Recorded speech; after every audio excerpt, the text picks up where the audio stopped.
Hi guys, welcome to another episode of Relab Live. In this episode, I'm going to talk to you about a very common subject around the creative business industry, or if you're a freelancer, a design freelancer running your own business, or taking that leap to trying to build your own design agency. And it's really about the subject of money. So in this episode, I'm going to talk to you about how to overcome challenges and discussions around budgets and finances with your clients when you're running your own design business. First of all, before I start, maybe I'll share with you my thoughts around why I think this topic is important. I think it's important because the things that you do as a creative business, whether it's design, video, filming, photography, music, writing, or whatever it is actually very important for your clients or your customers, because the things that you do have become a very important asset in terms of, marketing and scaling. So from a business strategy point of view, it is actually very important. It's not just an artistic item that they're gonna have in the wall or in their website as an image. There's actually a lot more to that if you position yourself right. So one of the ways of positioning yourself correctly is to understand where you sit in the market and how to price yourself.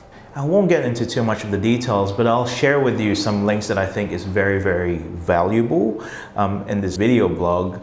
And these are links that I follow a lot, and you would know this if you've been following my content, because I refer a lot to the things that Chris Do does in the future, and some of the guests that he's brought in has been really, really amazing, especially for our own business here in Relab. So I'll share some links that is in relation to this particular subject of pricing. There's one particular one that is very, very recent that I'll share with you.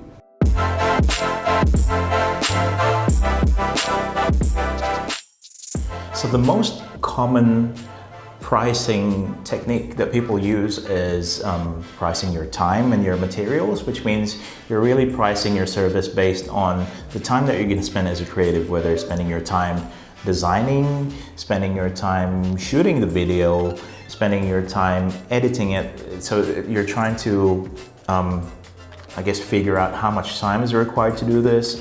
And if you have employees working for you, you probably try to figure out how much time they're going to spend on working on a project. Then you calculate that based on the hourly rate that you have. That is very common.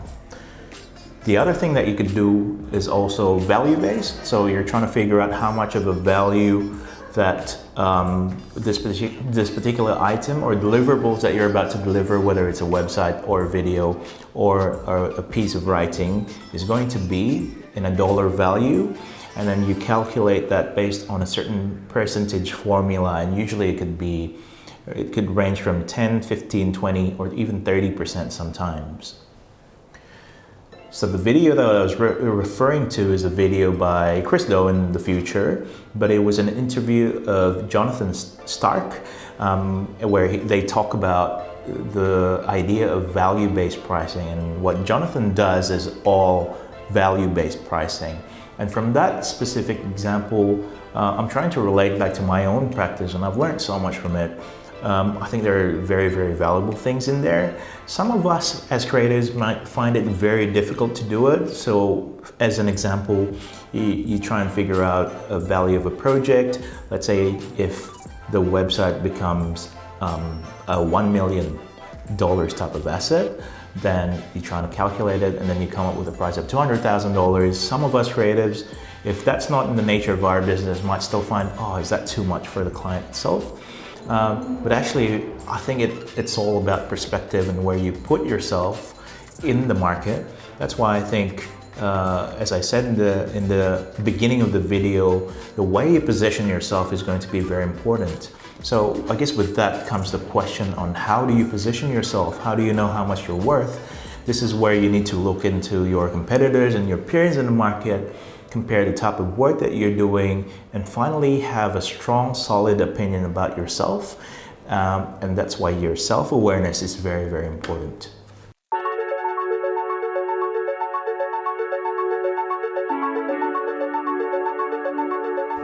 Now, once you've done that, then you should be confident about your price, because you know how much people are charging, or you have an idea of how much people are charging, that you know how much you should be charging. Oftentimes though, that what happens if you haven't had a solid reputation, or if you don't have a big business, or you don't have a long-standing creative business that everyone knows, if you're not part of Hollywood, I guess is what I'm saying, then people will doubt, or sometimes people would question the value of them paying you a certain price level. So that's where they start to bargain, and oh, really, will this cost you $10,000? That I really think I should, this is me as a client, I really think I should only be paying half of this. You know, so that's a common case that we have as creatives, especially when you're starting out. So the question is, when do you know how to take a certain offer, and when do you know how to walk away from it? I think if you're very familiar with the type of work that you're doing, and you know the type of quality that you're going to achieve, and you know how it compares within the market, if you're confident with that, then I think you should try and push the price that you offer with certain points of, I guess, value propositions that you're going to offer, but don't over-validate yourself as well, because that, from the client's perspective, they'll start to think that even you're trying to validate yourself.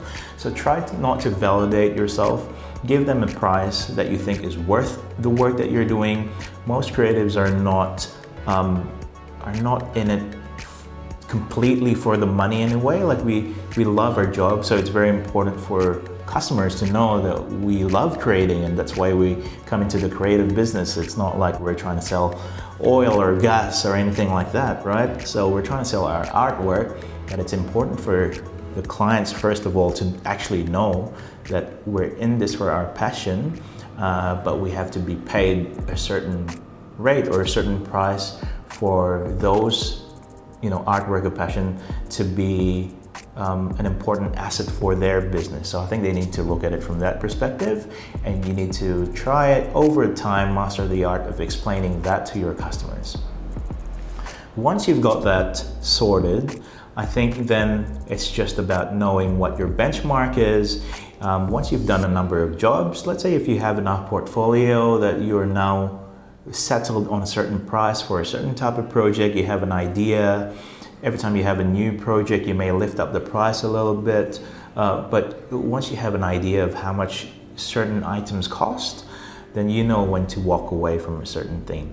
If it doesn't have any value for the business, if the relationship is only there to eat you up, then stop doing it, because then you're going to save so much time, and you get to focus on your own business, build it, find other people or customers who will appreciate what you do a lot more. Because when that happens, then you can build trust. And once you have trust, I think money should not be the issue anymore. Okay? All right. So I'm going to leave that there for this particular blog. Make sure you check out the videos that I'm going to link from this particular one. And if you haven't subscribed already, please do so. I appreciate it so much. Thank you, guys.